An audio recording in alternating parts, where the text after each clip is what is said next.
Bonjour à vous tous, aujourd'hui une nouvelle vidéo. Donc on va parler du compresseur d'air 100 litres, donc c'est un 2 chevaux bicylindre, donc ça fait quelques années que je l'ai et qui me rend énormément service. Donc tout à l'heure je vais vous montrer comment on fait la vidange, comment on remplit en huile, mais avant tout je vais vous parler pour ceux qui décident, qui ont envie d'acheter un compresseur pour mettre dans leur garage et qui ne savent pas quel type de compresseur choisir, parce que c'est vrai que c'est pas évident quand on décide d'en acheter un et qu'on ne sait pas ce qu'on veut vraiment faire avec. Donc ce que j'ai envie de dire, c'est que si c'est juste pour gonfler vos roues, un 50 litres ça suffit largement. Et donc il existe plusieurs types. Donc il existe des 50 litres, des 100 litres, des beaucoup plus gros, mais après ça dépend aussi de votre budget, parce que plus votre compresseur sera gros, plus il sera onéreux. Donc moi j'ai opté pour le 100 litres. Pourquoi est-ce que le 100 litres ça reste relativement suffisant pour un garage. Après, si vous prenez un monocylindre, le problème c'est qu'un un bicylindre serait, plus il y a de cylindres, mieux c'est, forcément, au moins il y a d'usure. Plus la cuve est petite, c'est-à-dire que si vous prenez un 50 litres, quand vous allez l'utiliser, ce qui va se passer, c'est que l'air qui va partir dans l'outillage, la cuve va se vider, la cuve de stockage va se vider très rapidement. Ça veut dire que votre compresseur il va redémarrer très souvent. Dit démarrage souvent, dit usure du moteur. Donc voilà. Donc plus c'est gros, mieux c'est, on va dire, mais en fonction aussi de votre utilité. Donc là maintenant on va voir qu'est-ce qu'on peut utiliser comme outillage avec un compresseur, et je vais vous dire que je vais vous montrer ce qu'on peut faire. Allez, c'est parti, on va voir ça ensemble. Donc avec un 100 litres, vous voyez, vous pouvez utiliser une machine à pneus de ce type là, quoi. Ça vous servira pour décoller les roues de voiture, décoller le pneu de la jante. Ça suffit largement. Ça démarre un peu souvent, mais ça le fait quand même avec un 100 litres. Ensuite, vous allez pouvoir utiliser votre gonfleur de roue, tout simplement, pour gonfler vos pneus. Ensuite, pistolet, du moins soufflette. La soufflette, vous allez pouvoir le faire. Une agrafeuse pneumatique, pistolet à peinture.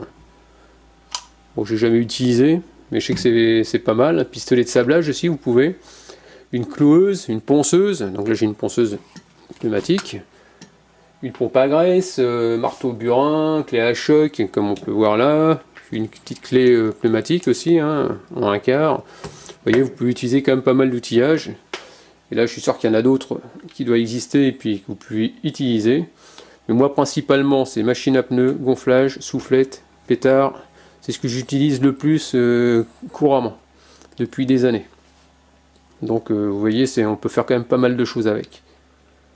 Moi personnellement, en 100 litres, ça reste correct. Au niveau tarif, il faut compter, je vais dire, d'occasion à 50 litres. Je pense que dans les 150 €, vous devrez arriver à en trouver un. En neuf, peut-être 200, 220 €.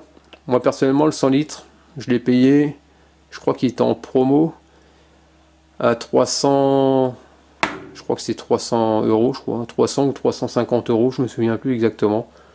Et franchement, c'est avec le 100 litres, franchement, j'arrive à bien me débrouiller. Donc, si vous pouvez choisir un bicylindre, c'est mieux, parce qu'il forcera beaucoup moins. Il y aura un peu plus dans le temps, je dirais. Et après, c'est l'entretien. Si vous l'entretenez correctement, il n'y a pas grand chose à faire, mais si vous l'entretenez correctement, ça vous fera des années. Il n'y a pas à tortiller. Donc voilà, donc le compresseur, donc comme je vous disais, c'est un 100 litres. Donc ici on peut voir qu'il y a une grille de protection avec des poulies et une courroie. Donc là on a un moteur électrique là qui se trouve ici, qui va entraîner qu'on appelle ça au niveau des pistons derrière, qui sont dans le bicylindre, qu'on peut voir ici, 2 cylindres. Ici on va voir, je vais mettre la lumière un peu mieux, voilà. Donc le moteur électrique fait tourner les pistons à l'intérieur du cylindre. Et ce qui se passe, c'est qu'on aspire l'air, l'air est comprimé et puis est stocké dans la cuve de 100 litres, tout simplement. Ici devant, on va trouver... Attendez, je vais faire le tour sans me prendre les pieds dans le tuyau. Hop. Voilà. Ici, on va trouver devant donc le compresseur, vis de purge. À gauche, on peut voir un niveau d'huile avec une pastille, je sais pas si vous voyez, voilà, pastille rouge. Donc en bas de la pastille rouge, c'est le niveau bas. En haut de la pastille rouge, c'est le niveau haut, tout simplement. À droite, normalement, c'est le bouchon de vidange, si je dis pas de bêtises. Ensuite, on a notre filtre à air. On a deux filtres à air hein, qui se trouvent derrière. C'est un papillon, c'est juste une petite mousse. Vous verrez tout à l'heure quand je vais le nettoyer. Ensuite, en dessous, donc c'est sur roulette, mais c'est pas très pratique. En dessous se trouve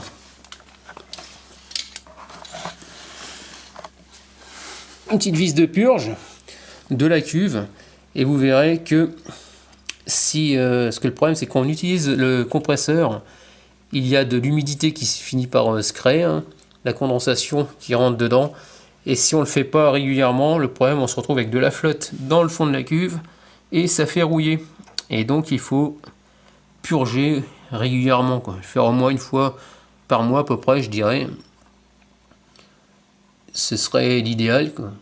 Autrement, pour la périodicité de vidange, je crois que c'est tous les 500 heures qu'ils préconisent, mais moi l'idéal est de le faire une fois par an tranquillement. Donc je crois que ça fait 0, je crois que ça fait 1,5 litre à peu près la capacité du réservoir. Bon, on verra ça tout à l'heure. On va vidanger, on va bien sûr, avant de faire la vidange, on va isoler électriquement, on va tout purger et ensuite on fera ça mais tranquillement. Donc ici on va trouver devant le mano, attendez, hop, on va faire le tour. Donc on va trouver deux manomètres. Celui de gauche c'est celui de la pression qui se trouve dans la cuve. Et là c'est le, qu'on appelle ça la pression au niveau débit hein, d'utilisation. Qu'est-ce que je peux vous dire d'autre? Là c'est le bouton pour démarrer, hein. Démarrer, arrêter. Donc s'il y a un problème, hein, tout simplement, il n'y a rien de sorcier quoi. Donc là, je vais retourner le compresseur dans l'autre sens. Je vais le mettre sur cale, parce que le problème c'est pour pouvoir dévisser en dessous la cuve. Ça passe pas comme je veux. Parce que si ça vient à couler, je voudrais pouvoir récupérer, mettre un petit bac et récupérer l'eau qu'il y a dans la cuve, tout simplement. Donc je pense que j'ai fait le tour du compresseur, il n'y a franchement pas grand chose à savoir. Donc pour la vidange, on va remplir avec de l'huile qui est prévue pour ça, hein, pour compresseur à piston, 2 litres. Donc là il y a de quoi faire plusieurs vidanges. C'est 2 litres, vous trouvez ça chez... Moi j'ai acheté ça chez Monsieur Bricolage. Ça vaut 14,90 de mémoire. Moi je crois que c'est ce que j'ai dû payer. Et puis voilà quoi. Il y a de quoi faire quoi. Donc là ici vient se brancher forcément le tuyau de, qu'on appelle ça, pour brancher l'outillage hein, tout simplement. Donc c'est à dire qu'ici on a une arrivée sur un enrouleur et après ici au bout on a la partie qui vient se mettre par exemple sur le pistolet, sur la clé à choc ou tout simplement. Ben moi j'avais eu un pack pour je sais plus, je crois que c'était 40 € de plus. J'avais ça, le pistolet qui était fourni avec. Mais le pistolet qu'il m'avait donné, ouais, il n'était pas terrible. C'est-à-dire que c'était un pistolet pneumatique hein, qu'ils vendent chez Monsieur Bricolage ou Bricomarché, qui vendent. Mais le problème, c'est que ça... Il y a pas assez je vais dire qu'il n'y a pas assez de patates si vous avez vraiment un truc à défaire. Moi, j'ai pris celui, le case tool que j'ai acheté par la suite. Bon, après, c'est vrai que c'est pas le même budget. Hein, parce que le case tool, il vaut quand même 150 €. Le pistolet, la clé à choc. Hein. Mais par contre, il envoie du lourd. L'autre, malheureusement, si c'est pas trop serré, ouais, ça va être bien, ça vous dépanner, mais sans plus. Quoi. Et vous allez voir, ça va taper, et puis ça va pas envoyer du lourd pour desserrer par exemple une vis de cardan, quoi, par exemple. Donc avant de faire votre vidange, vous allez le faire démarrer, hein. Vous faites une petite consommation d'air, de façon à ce que le compresseur se mette en route, pour que l'huile dans le compresseur soit vraiment un petit peu tiède, un peu chaude, pour que ça soit, pour faciliter l'écoulement lors de la vidange, tout simplement. Donc là, ça y est, je viens de le mettre en l'air. Pourquoi? Pour pouvoir glisser comment on appelle ça, mon truc en plastique dessous, hein, au cas où ça vient à couler. Donc là, donc ah oui, forcément, on arrête là et on débranche là, parce que si vous ne le faites pas, le problème c'est que le compresseur il va redémarrer tout simplement, quoi.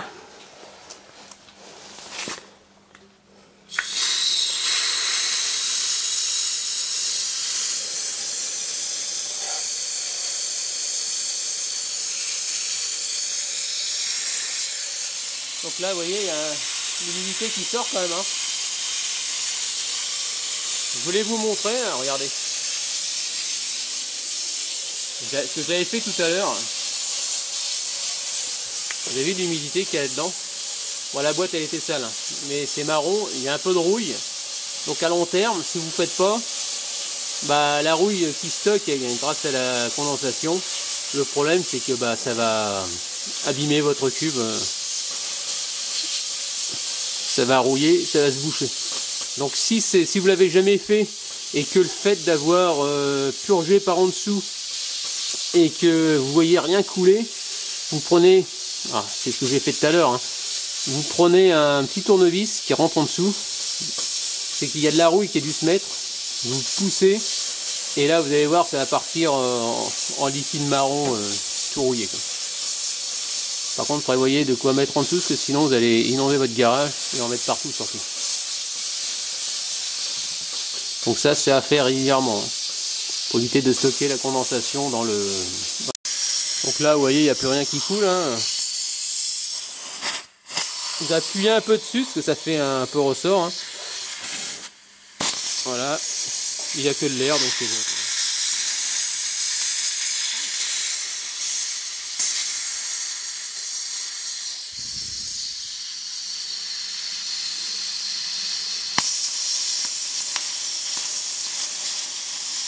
Donc là, je vais carrément vider la cuve en air, hein. Donc là, pareil, j'ai débranché mon tuyau. Là, je suis en train de regarder que la pression elle tombe bien à 0, hein, tranquille. Ça fait pas de mal, hein.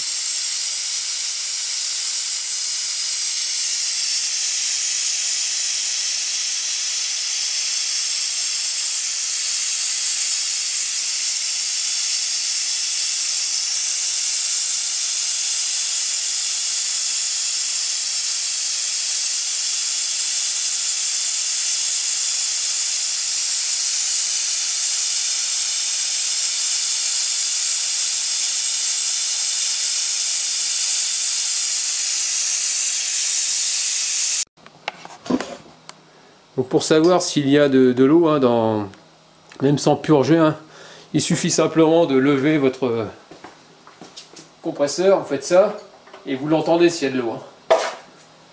Vous l'entendez et là vous allez bien voir. Alors si vous entendez qu'il y a de l'eau dedans, donc surtout, hein, mettez bien une gamelle en dessous, et vous allez essayer de protéger un maximum, parce qu'une fois que vous avez enlevé carrément la petite... on appelle ça la petite vis, le problème c'est que ça va partir sous pression et là vous allez en mettre partout, il sera impossible d'arriver à le remettre en place sous la cuve.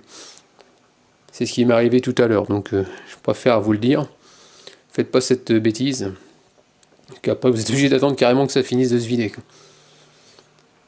Donc voilà pour ça. Donc là on va prendre, c'est du 12 apparemment, mettre un bac en dessous.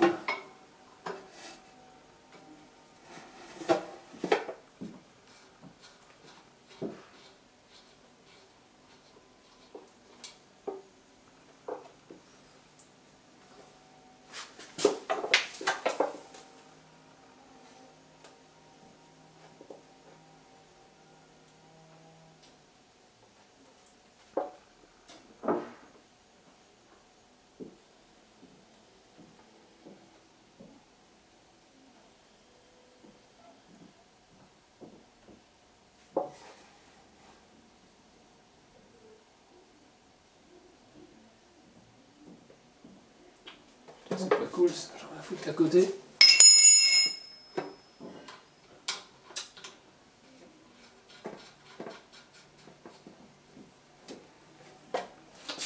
Ah, ça coule à côté. Putain.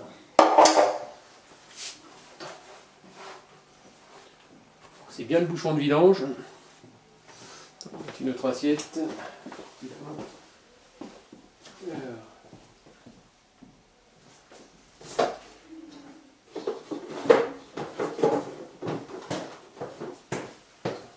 Alors, tu t'en sors Ouais. sans en foutre partout. Bah, c'est ça le problème.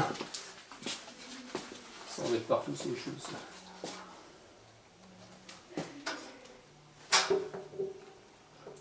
Bah, je le penche un peu.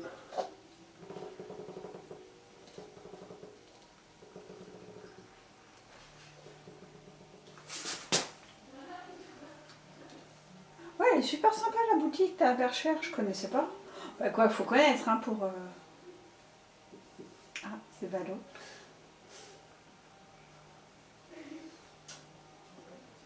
Ouais, donc t'as été chercher ça.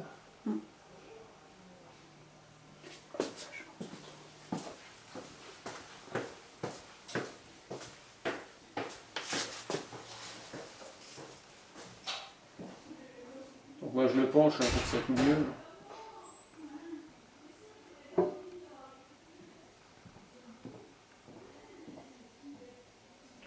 Franchement, je la voyais beaucoup plus noire. Pas si noire que ça. Parce que le problème, c'est que je me souviens un peu au niveau des périodicités. Je voyais, c'est pas marqué derrière. Mais ce qu'il y a, c'est que c'est pas évident. C'est-à-dire que moi, mon compresseur, il reste branché en permanence.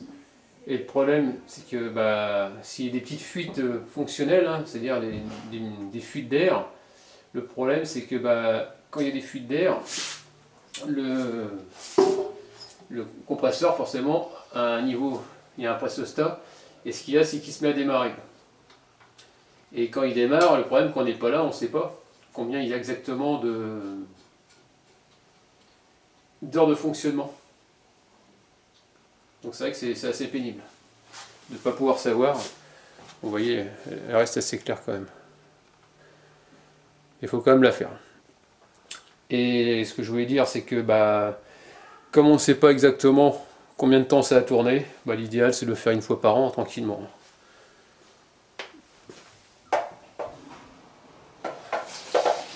Acier comme un peu acier comme noir marron quand même. Pas terrible.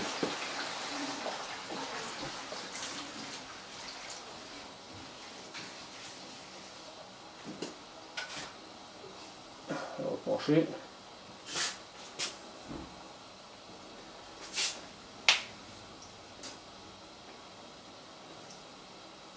Et c'est vrai que le problème, c'est que j'ai jamais fait cette vidange. C'est un tort. Parce que c'est vrai qu'on sait jamais combien de temps ça tourne, et puis on se dit, ah c'est bon, j'ai le temps. Et malheureusement, vous voyez la purge, où il y avait de la rouille, il y a eu beaucoup plus d'eau que ça, ce que j'avais jamais fait. Et j'ignorais ce petit détail. Et c'est vrai que ça peut laisser des dépôts dans la cuve, et c'est vrai qu'après c'est pas terrible. Hein. C'est un coup à casser le compresseur.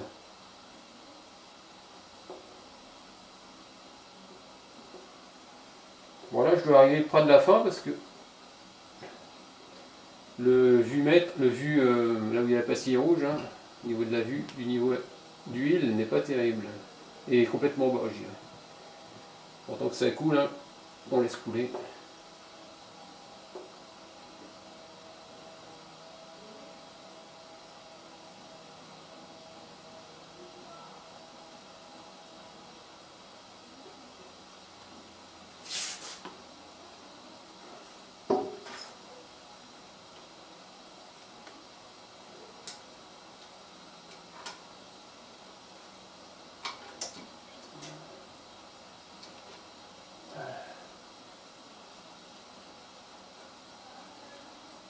Ce que j'ai oublié de faire, c'est enlever le bouchon. Voilà. On enlève voilà, le bouchon de remplissage pour faciliter.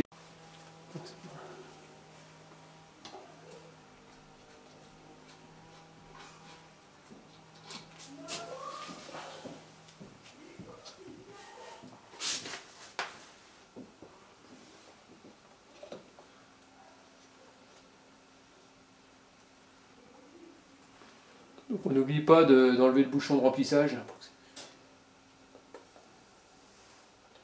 pour que ça s'écoule un peu mieux.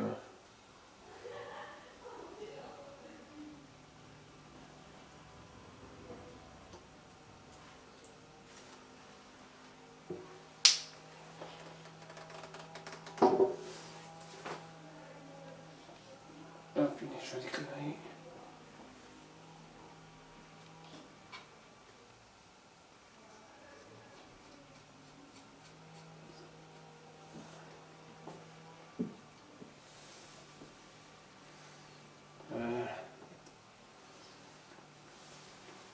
Il en reste encore. Hein.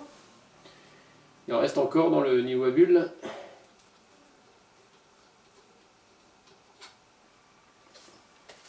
Petit gars à pencher.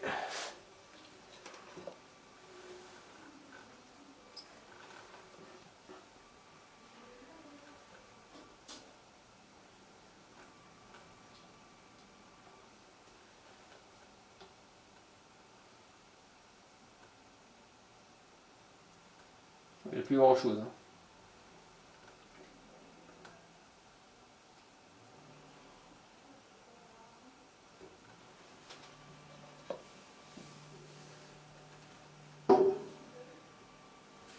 Ouais, plus rien.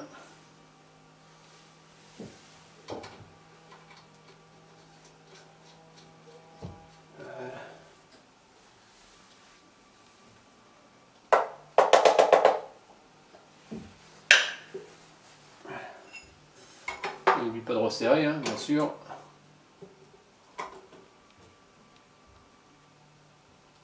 Voilà.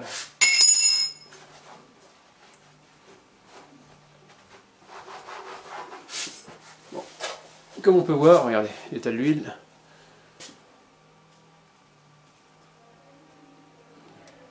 Vous avez vu, c'est pas terrible.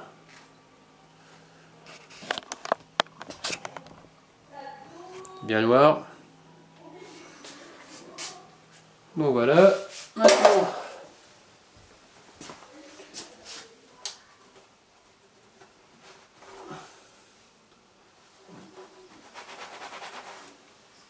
je vais vous montrer un peu mieux. Donc là maintenant ce qu'on va faire, c'est que je vais prendre un petit entonnoir pour remplir par-dessus ici.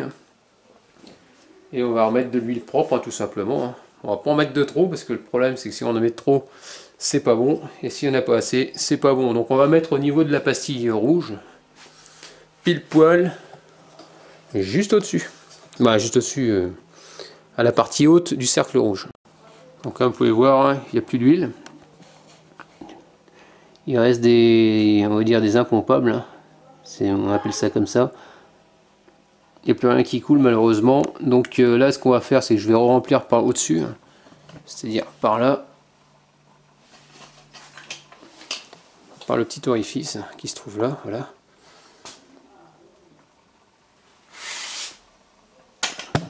Allez, je vais chercher un petit entonnoir et on va surveiller le niveau. Voilà.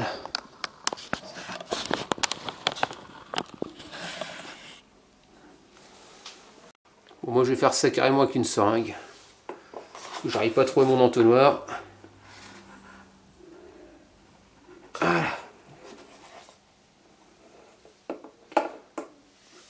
Au moins ça sera plus propre, ça m'évitera de faire des bêtises. Attendez, je vais mettre ça par terre, attendez. Hop. On va mettre juste de l'éclairage, voilà.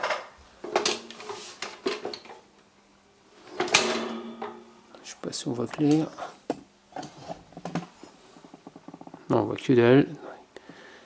Hop, on va poser ça comme ça.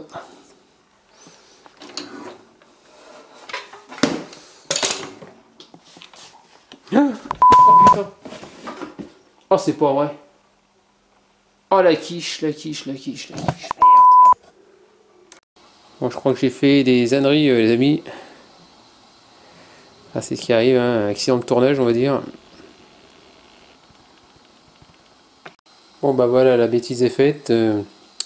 J'ai tiré sur le projecteur, comme vous pouvez voir là, hein, tout simplement. Accident de tournage. Le bidon, la rallonge s'est pris dans le bidon d'huile pour faire la vidange. Bien sûr, c'est de l'huile neuve, hein, et tout est tombé par terre. Bon, voilà, c'est mort. Donc, j'ai continué mon tuto, malgré ça. Donc, ce que je vais faire, c'est que je vais éponger tout ça. Et je reviens vers vous juste après. Bon, ça va, il n'y a pas mort d'homme. Bon, voilà. Ça y est. Un quart d'heure après avoir tout nettoyé, toute mon huile par terre. Bon, voilà. En train d'éjecter l'huile dans le cylindre. Hein. Voilà, dans le carter. Voilà. Continue. Hop.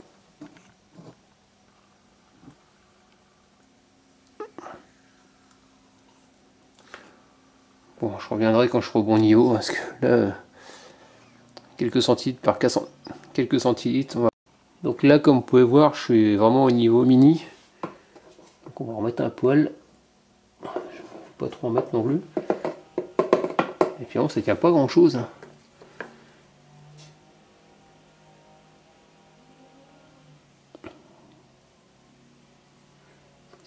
Au moins le niveau est monté d'un seul coup.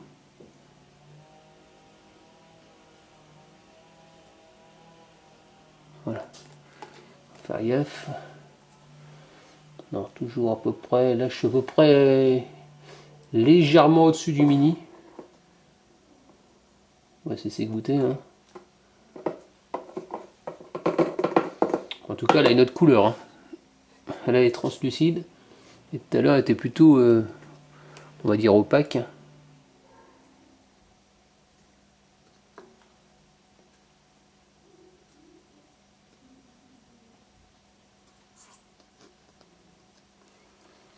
Ah oui, le changement.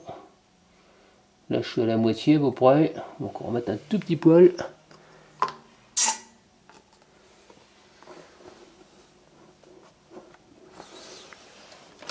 Je sais pas si vous voyez.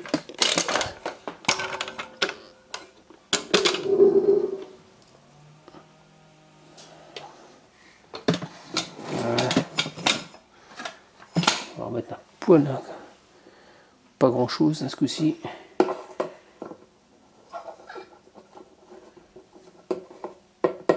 Bon, au début, c'est pas compliqué. Hein.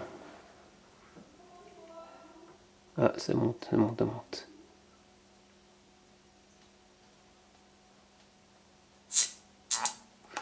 Ça a bougé un tout petit poil encore.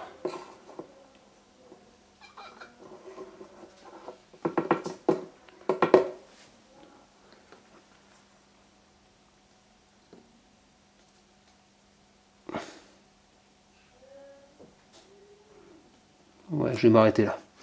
Je ne vais pas en mettre de trop non plus, parce que c'est pas bon. Là, je suis à 1 mm en dessous le maxi. Donc, vous voyez, ça reste correct. Donc, pour la vidange, ça va être bien. Là, on va remettre le bouchon avec son joint sur le bouchon sur l'orifice de remplissage. Hop, comme ça.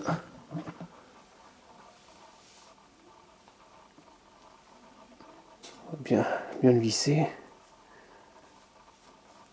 Vous le serrez correctement, hein, sinon ça va pas le faire.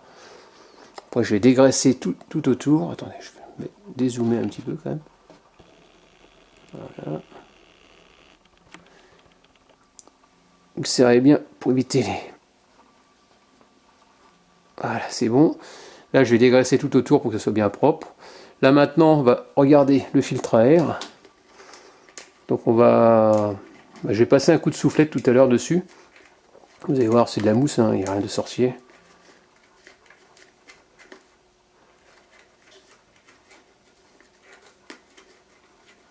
Si j'y arrive. Faites ça des deux côtés. Hein.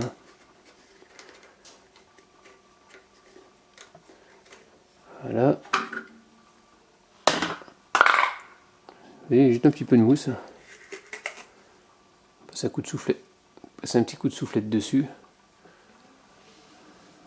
Hop, on voit mieux. Donc ça se nettoie, un coup de soufflette là-dedans. Hop, on fait pareil sur l'autre, hein, tout simplement.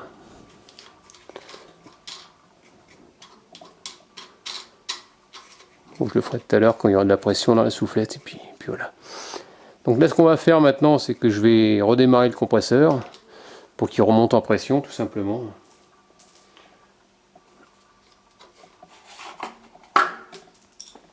C'est barré, je sais pas quoi. C'est une petite rondelle, là, on dirait. Oui, une petite rondelle.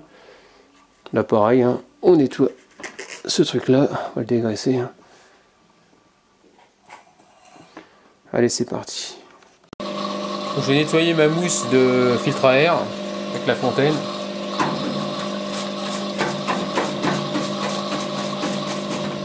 Et après, je vais la sécher carrément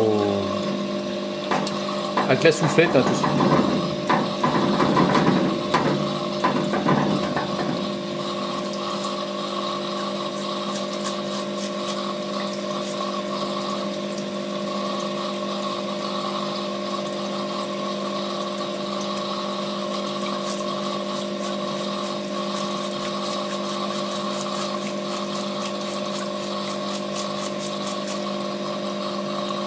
Ça commence à changer de couleur, donc c'est déjà bien. C'est que c'est bon signe.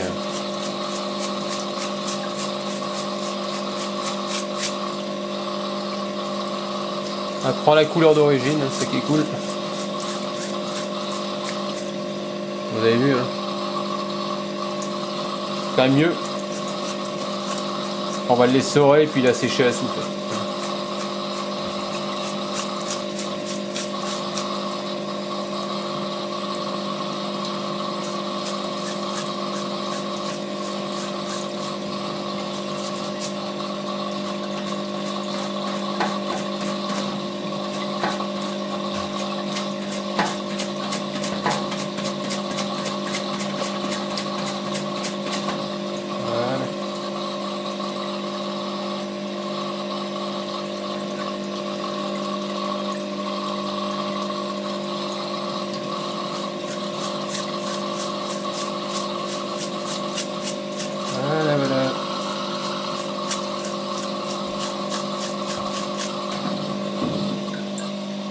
Voilà, c'est parti, on va essuyer ça, on les sort. Vous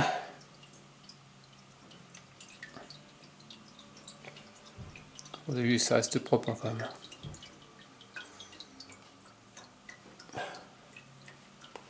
Allez, un petit coup de soufflette là-bas, et on y retourne.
En tout cas, il fait beaucoup moins de bruit le compresseur depuis que j'ai fait la vidange. Franchement, c'est beaucoup plus silencieux avec une huile beaucoup plus fluide. Donc là, maintenant, on va plus qu'à remettre notre boîte et le filtre à air. On remet ça dedans. Tac, voilà.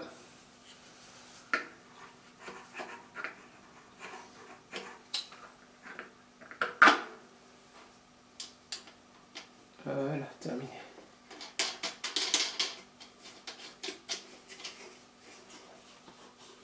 Voilà, terminé pour cette vidange. Donc ici, donc on revérifie le niveau. Hein. Donc bien sûr, quand le compresseur tourne, vous vérifiez que il n'y ait pas de fuite. Hein. que votre niveau est toujours correct et qu'il n'y ait pas de fuite sous le carter d'huile, hein. Donc on voit que c'est étanche. Le niveau il est toujours correct, hein. Je ne sais pas si vous voyez. Voilà, on voit à travers, hein. On est vraiment maxi. Donc terminé pour ce tuto. Donc j'espère que ça vous aura plu. Donc je vous dis à très bientôt. Pensez à vous abonner comme d'habitude et n'hésitez pas à me laisser des commentaires avec des j'aime ou j'aime pas. Allez, ciao!